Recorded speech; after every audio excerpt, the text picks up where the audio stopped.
you feel every day. I'm going to present to you the next congressman that I hope to work with from this area. The next congressman that will represent this area, Colin Allred.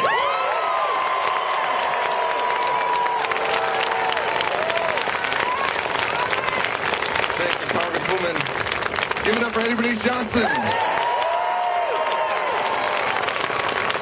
Oh my goodness, it's such a beautiful morning to be in my own neighborhood.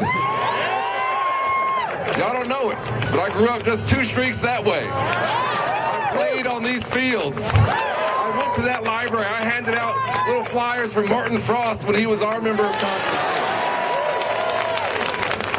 I could have never imagined when I was growing up here being raised by a single mother who was a public school teacher that I'd be standing in front of you today, so proud to be your Democratic nominee for Congress in this area. That I'd be here this morning with our next Senator, Beto O'Rourke. We'll be joined by one of our greatest members of Congress, Mark Veazey, who's going to be speaking here in a second. And then I'd be here today with an icon who's made my life possible, John Lewis.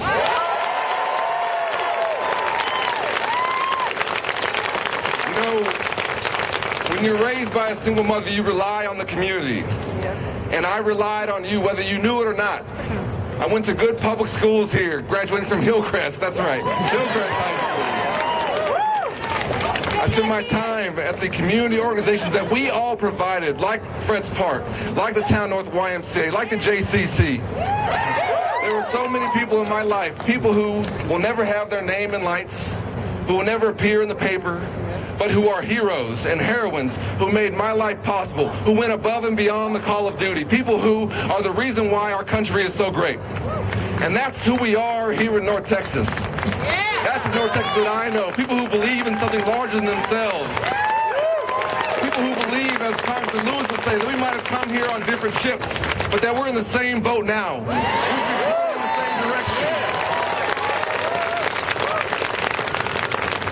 But for far too long, my community, the place that I love, that made my life possible, has not had the representation that it deserves from Pete Sessions.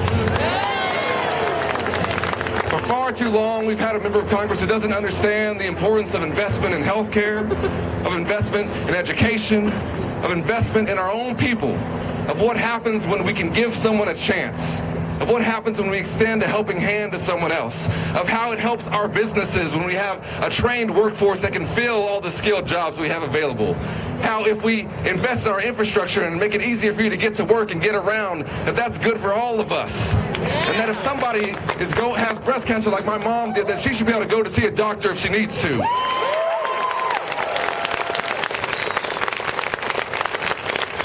know, my wife is pregnant, and we're due pretty soon here. I gotta tell you, I want to hand over a country to my son that is as good as its promise, that lives up to the ideas in our founding documents of equality, justice, and freedom, ideas that we never fully implemented, but that we have been fighting and working to perfect our union all these years. Because fundamentally what this election is going to be about is not Democrats versus Republicans. It's not going to be left versus right. This is right versus wrong. That what's going on in Washington is wrong. This divisiveness coming out of Washington is wrong. It's dangerous. It's bad for our democracy. The rest of the world is watching North Texas to see what we're going to do, to see if we're going to stand up, because we may be the deciding vote. We may be the vote that decides what happens with our country. The rest of the world is watching us. They're watching to see, are we going to turn out a record electorate that's going to get Beto O'Rourke elected?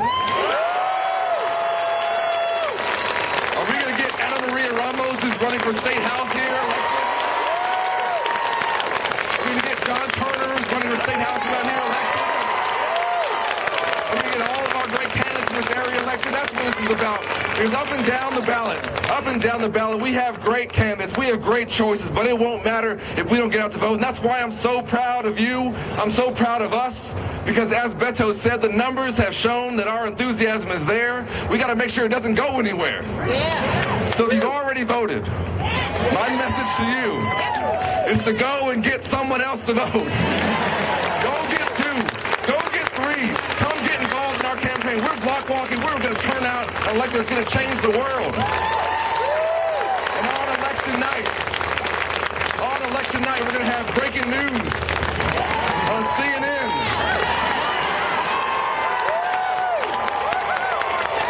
You can see it now. Wolf Blitz is going to be standing in front of some map.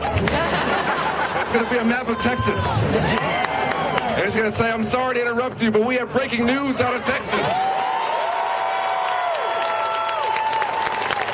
There's something special happening in Texas.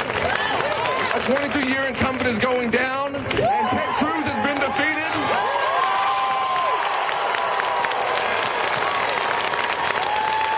It's all going to happen because of you. It's all going to happen because of you. And let me just tell you, before I hand it over to Mark VC, that I became a voting rights attorney because of John Lewis. I got into voting rights because of John Lewis. I have tried to make sure that everybody had a chance to cast their ballot. I didn't care who you voted for. I wanted to make sure you could vote. Because John Lewis walked across a bridge. A bridge that I hope will be named after him pretty soon here. He walked across a bridge so that someday I could run for office. He walked across a bridge so that no matter who you are, or where you come from, or what you look like, that you can have the right to cast your ballot for whoever you wanted to. He stood up for all of us. He nearly died for all of us. It is incumbent upon us to make sure that that sacrifice, that the life of service that he has led, does not go down, does not go backwards. Because we understand that right now there are forces in this country that want to take us back. They say they want to make America great again. I got to tell you, this country's already great. Only in this country could somebody like me, who has ancestors who were slaves not far from here, who is also a relative who was the governor of this state, James V. Allred. Neither side of my family could have ever imagined that my life would have been possible. But it was made possible because of the sacrifices of people like John Lewis. I stand on his shoulders. I stand on Eddie Bernice Johnson's shoulders. And I stand on your shoulders. And I need your vote. I need your vote.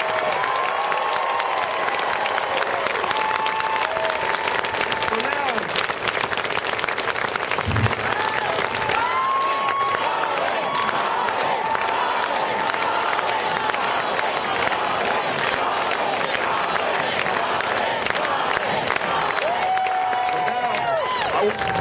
I want to introduce somebody who I can't wait to serve with, who I have said many times, and I am not joking, that I want to emulate myself after, because he is, to me, the model of a good member of Congress. He listens to his constituents. He holds town halls, and when he does, he doesn't tell them that their problem is that they don't know how to listen.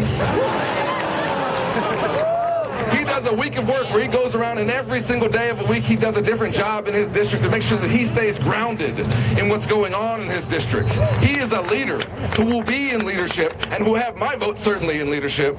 Mark VC.